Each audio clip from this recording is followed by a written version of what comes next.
सलग 6व्यांदा उपमुख्यमंत्री पदाची शपथ घेतल्यानंतर अजित पवार हे बारामती दौऱ्यावर येणार आहेत। 14 तारखेला बारामतीमध्ये त्यांचा नागरी सत्कार ठेवण्यात आलेला आहे। बारामती शहर कार्यालयाच्या वतीने हा नागरी सत्कार ठेवण्यात आलेला आहे। आपल्यासोबत बारामती शहराध्यक्ष जयदादा पाटील आहेत। दादा, काय सांगाल? 14 तारखेला दादा येत आहेत, कशा पद्धतीचा सत्कार आहे? सर्वप्रथम तमाम बारामतीकरांच्या वतीने माननीय अजितदादांना उपमुख्यमंत्रीपदी निवड झाल्याबद्दल बारामतीकरांच्या वतीने त्यांचं मनापासूनचं अभिनंदन करतो। आणि आज या ठिकाणी बारामती शहर आणि तालुक्यातील कार्यकर्त्यांनी मेहनत घेतली।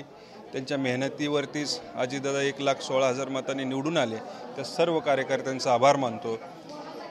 बारामतीकरांनी बारामती शहरातील आणि बारामती तालुक्यातील सर्व राष्ट्रवादी काँग्रेस पक्ष आणि बारामतीकरांनी तमाम 14 तारखेला माननीय अजितदादांचा 6व्यांदा उपमुख्यमंत्रीपदी निवड झाल्याबद्दल एक नागरी सत्कार शारदा प्रांगण म्हणजे याच ठिकाणी आयोजित केलेला आहे।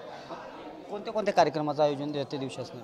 त्या दिवशी बारामती शहरातून शिवाजी उद्यान या ठिकाणी छत्रपती शिवाजी महाराजांच्या पुतळ्यास पुष्पहार अर्पण करून कसब्यातून मिरवणूक निघणार आहे।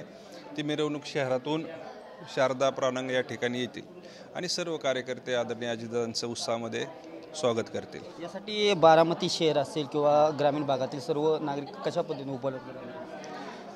आता नेहमी आदरणीय अजितदादा येणार, त्यांचा नागरी सत्कार म्हणलं तर या ठिकाणी जागा पुरणार नाही एवढंच तुम्हाला सांगतो। नक्कीच हे होते बारामती शहराध्यक्ष जयदादा पाटील। येत्या 14 तारखेला अजित पवार बारामती दौऱ्यावर येत आहेत आणि विविध कार्यक्रम ते देखील शारदा प्रांगण येथे घेण्यात येणार आहेत। तर 14 तारखेला बारामती शहर असेल किंवा ग्रामीण भागातील मोठ्या प्रमाणावर कार्यकर्ते या कार्यक्रमासाठी उपस्थित राहणार। कॅमेरामॅन आप्पासह मी दीपक कापरे, TV9 मराठी, बारामती।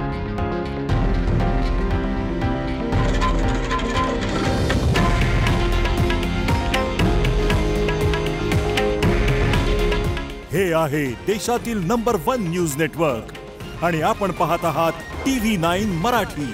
काळजी तुमची, हित महाराष्ट्राचं।